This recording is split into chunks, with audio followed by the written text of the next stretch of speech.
bom dia. Bom dia, Miriam. Bom dia a todos que estão nos ouvindo. E é um prazer poder estar aqui nesta oportunidade. Vou chamar de Serginho, porque nós temos, acho que é mais conhecido como Serginho em Jaboticabal. Já lhe entrevisto há muitos anos, sempre nessas datas, para falarmos desde a Cruz de Souza, né, da comunidade negra de Exato. Jaboticabal, do cursinho que vocês tinham, muita Educafro. cor, isso, Educafro. E sempre abordamos esse mesmo tema. Hoje as leis elas são mais rígidas. Mas, Serginho, o que mudou? Mudou alguma coisa de fato? Ou a essência do ser humano ela é apenas camuflada, disfarçada para não ser punida? Boa pergunta. Tem um pensamento de Marcus Garvey que diz que a lei não fará com que ninguém me ame, mas a lei fará com que ninguém me elimine. E é pautado nesse pensamento que nós fazemos uma retrospectiva, né, de toda a história do negro no Brasil, da trazida dos negros no Brasil e não vinda. Quem teve vinda foram os imigrantes e não os negros. Os negros não tiveram vinda, tiveram trazida, foram trazidos, né, portanto, forçosamente para esse país. E aqui construíram uma história muito rica, né? Trouxeram também suas danças, suas crenças, seus costumes, comidas, e depois de, vamos dizer, 400 anos de um período escravocrata, são convidados a irem para a margem da sociedade, né, onde a força de trabalho agora vai ser ocupada pelos imigrantes, e o Brasil não consertou. O Brasil, na verdade, até hoje não deu respostas claras e concretas para essa população, que vive ainda a sua maior parte à margem da sociedade. Você também é advogado, é vereador, é educador, funcionário público, tem uma história de batalha, são vários cursos superiores, não desiste de estudar. E sabe que não são ainda a maioria, né? Ainda precisamos das cotas para conseguirmos acesso. Exato. Se você for analisar de uma maneira bastante ampla, vamos dizer mundial, em que em pleno século XXI, a grande maioria, né, dos nossos negros e afrodescendentes como um todo, que vive nas situações mais calamitosas e precárias da sociedade, sofrem a questão do processo de inclusão. A questão do preconceito eu já deixo para um segundo plano, já nem é mais o meu viés de primeira linha, mas os negros que também estão, os poucos negros que estão ocupando cargos ou que estão em situações econômicas de destaque maior também sofrem. Então é uma questão estrutural, nós podemos dizer. Se nós imaginarmos e entendermos que em pleno século XXI, Michelle Obama, né, recebe um comentário de alguém não negro que agora os Estados Unidos terá uma primeira-dama loura e de classe, estou cansado de ver aquela macaca com salto em pleno século XXI. Nós vivemos isso há 10 dias atrás. Nós ainda sofremos e vemos isso e não adianta disfarçarmos algo que é evidente. As coisas não mudam assim tão rápido. Quando vou ao setor policial, infelizmente, ainda encontramos a cor da pele na maioria dos boletins de ocorrência. Ou seja, os problemas sociais que essas pessoas vivem pela falta de oportunidade também. Sim, exatamente, pela falta de oportunidade. Uma vez que essa população foi colocada à margem da sociedade, poucas, raríssimas políticas públicas foram criadas e implantadas a favor dessa população para restabelecer não só a ordem social, mas a situação econômica e social dessa população. Nós podemos perceber esse desencontro, né? Nós temos vários Brasis dentro do mesmo Brasil. Então você está falando, quando nós falamos de Brasil, nós devemos saber qual Brasil está sendo falado. É o Brasil do negro, é o Brasil do branco. A fila da saúde pública tem cor. Os dados da segurança pública no Brasil têm cor. O índice de falta de moradia, de desemprego, tem cor no Brasil. Então, dentro desse aspecto, tudo tem cor, e nós sabemos qual a cor, né? Mas quando nós vamos discutir, por exemplo, direitos e não benefícios, um exemplo simples é a questão da cota no Brasil, né? Para os estudantes. Aí dizem que fica difícil saber quem é negro e quem não é no Brasil. Mas todos os índices, os outros índices, as pesquisas mostram que tem cor, né? É fácil de se diagnosticar. Para a polícia, a população do Brasil tem cor. A polícia sabe decifrar quem é negro, quem não é no Brasil. A polícia sabe. O SUS sabe decifrar. Portanto, quando chega no momento de dividir direitos, de dividir intelectualidade e tirar esse negro do trabalho forçoso, do trabalho braçal, e vem para a intelectualidade, aí o Brasil diz que se perde, que não consegue definir quem é negro e quem não é. Portanto, é estrutural. Com toda certeza, né? Uma consciência que vem a passos muito lento. É algo que assusta, porque há anos, pelo menos, não consigo nem somar aqui há quantos anos eu lhe entrevisto. Éramos bem mais jovens, né, Sérgio? Com certeza. Mas não tinha barba branca, sentimos que não tivemos realmente avanços, né? Tivemos leis, não significam avanços. Inclusive, nós tivemos um caso de racismo dentro da Câmara Municipal, né? Recentemente, nosso querido Enio, o Enio passou sofreu, por uma né? situação constrangedora no atendimento a uma pessoa que procurou a Câmara Municipal. E foi vexatória, constrangedora, foi ridícula, no mínimo ridícula, né? No mínimo ridícula. E tomou as providências cabíveis. Tem que levar adiante, né? As pessoas têm que sentir de alguma forma. E mesmo que disfarcem bem, pelo menos, né, Sim, Sérgio? exatamente. Já que existe uma lei, vamos aprender a disfarçar, né, o que Exatamente. sentimos. E é simples, acho, o diagnóstico, né? Uma vez eu entrevistei o Serginho e ele disse, é simples, é só você entrar dentro de um shopping, você vai à praia, você vai a uma escola particular. Qual a cor que existe dentro? Que predomina. Né? E onde nesses elas lugares. estão?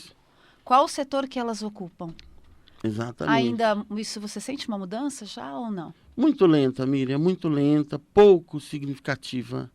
Pouco significativa.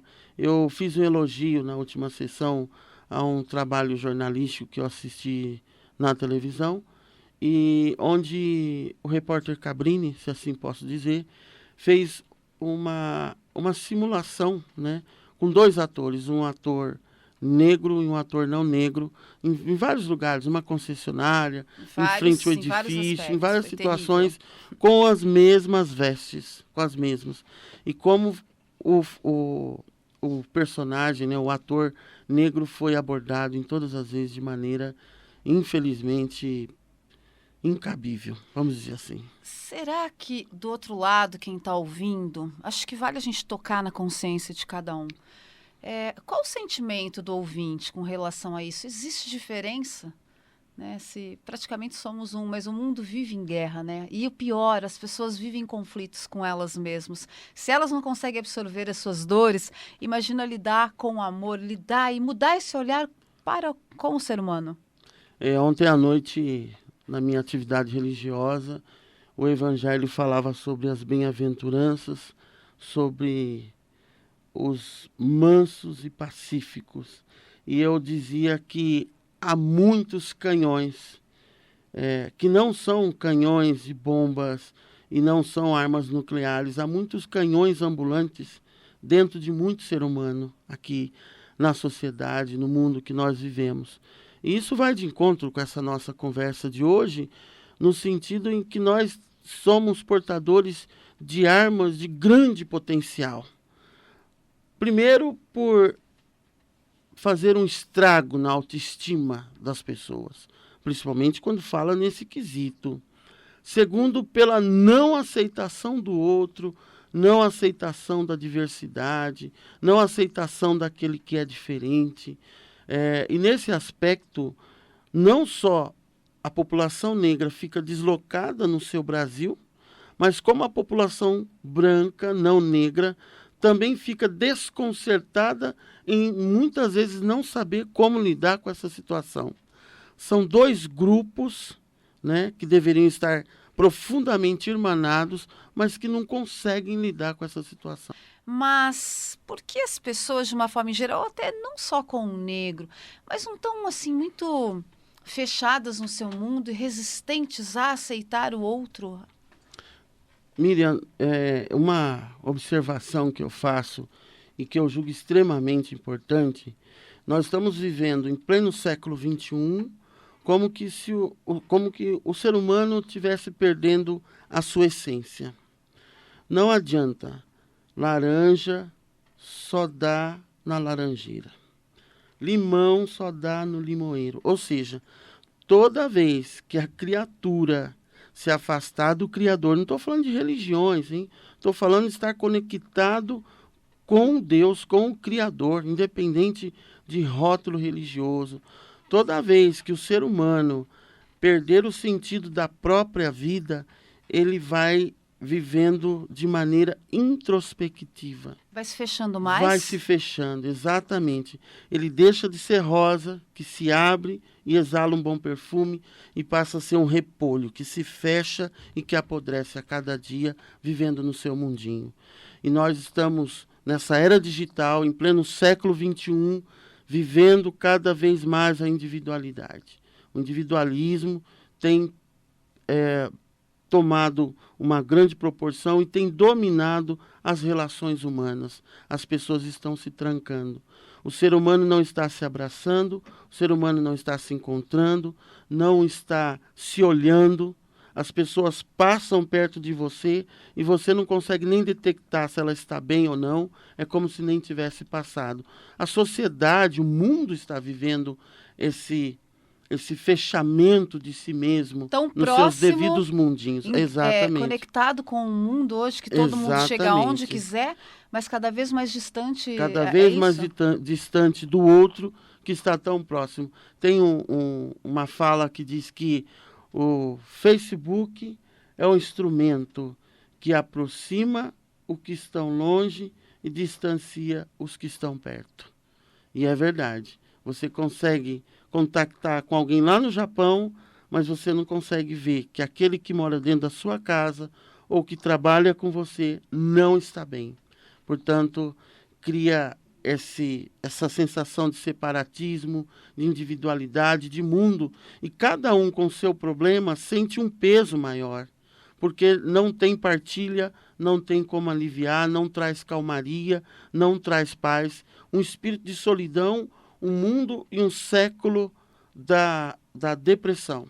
E nós estamos vivendo o século da depressão, o que mais tem matado na modernidade, e não só a depressão individual, como a depressão social. A sociedade está vivendo uma depressão.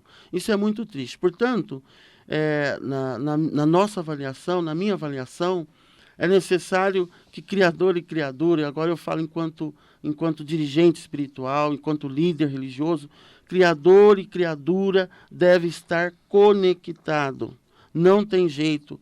O ser humano não pode perder a sua essência, a sua razão de viver, o gosto pela vida, o sentido. Por que é que eu estou aqui? Qual foi a tarefa me confiada? Qual o meu papel na vida deste e na vida daquele outro? Como eu posso ser um ser humano melhor? Como diz Dalai Lama, foi perguntado a ele qual a melhor religião, e ele disse, a melhor religião é aquela que te faz melhor. Se você vive numa religião que te faz cada dia melhor, um ser humano cada vez melhor, e você vai de encontro ao bem comum e constrói um mundo melhor, tá tudo bem. Você falou como líder espiritual, o papel do negro ainda. Você deve sofrer muitos preconceitos, eu creio, mas lida bem com eles. Mas falou de um ponto importante, eu acho que deve estar emocionando muita gente nesse momento e fazendo muitas pessoas refletirem sobre o nosso comportamento e se trancar, né? Não aceitar, de repente, as diferenças, enfim. Mas tocou num ponto principal, falou sobre o Criador. As religiões são muitas e percebemos que há uma separação tão grande, mas é um Deus único.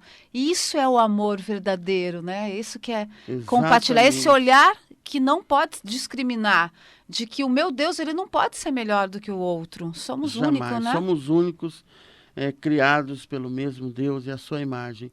É necessário registrar também que nós estamos vivendo um momento de intolerância religiosa muito grande, muito grande. Os rótulos religiosos têm passado acima da dignidade da pessoa humana. E nós não podemos nos perder em meio a essa guerra. Estão aí os canhões que eu falei há pouco.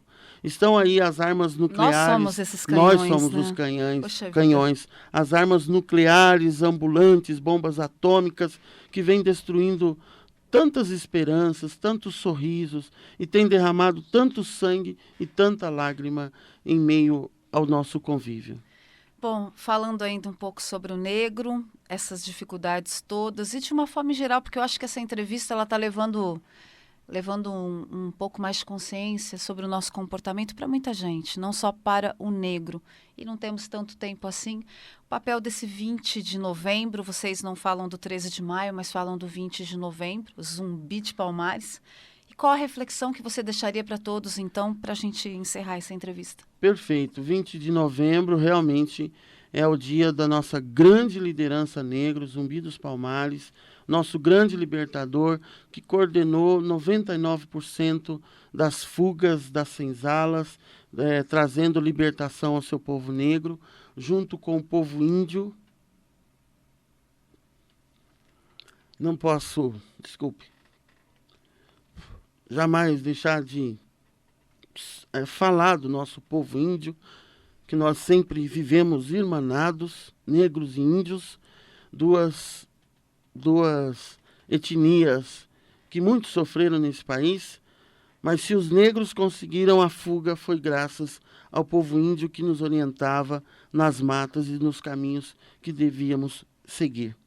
Zumbi dos Palmares, esse grande libertador, pensador, articulador, inclusive, e não 13 de maio, onde, embora a princesa Isabel tenha assinado a abolição da escravatura, mas é uma abolição que não libertou, jogou à margem da sociedade, mas não deu os direitos ao povo negro. Portanto, esse é o motivo da gente realmente viver Zumbi dos Palmares, 20 de novembro. Aliás, eu vou deixar agora, então, para a gente fechar de vez. Quantos escravos estão aí do outro lado e com essa escravidão que vem de dentro para fora, né? Acho que a gente tem que se libertar de muita coisa, ter coragem de enfrentar muita coisa. Exato, né? Que nesse dia de hoje você possa cortar todas as amarras e todas as correntes, principalmente a corrente do seu preconceito, da sua discriminação, e selar conosco de mãos dadas a corrente da aceitação. Serginho, muito obrigada, é sempre tão bom te receber, poderíamos ficar horas conversando, porque eu acho que você leva uma coisa importante para as pessoas, que é o otimismo e uma reflexão sobre o próprio comportamento, né, de cada um. Acho que isso soma demais. Obrigada por sua presença mais uma vez. Obrigado, Miriam, um grande abraço ao Lucas e um bom dia a toda a nossa população. Vereador doutor Sérgio Ramos, falando um pouco sobre o negro na nossa comunidade. Vamos a um rápido intervalo. Estamos apresentando o Jornal da Manhã, edição local da Rádio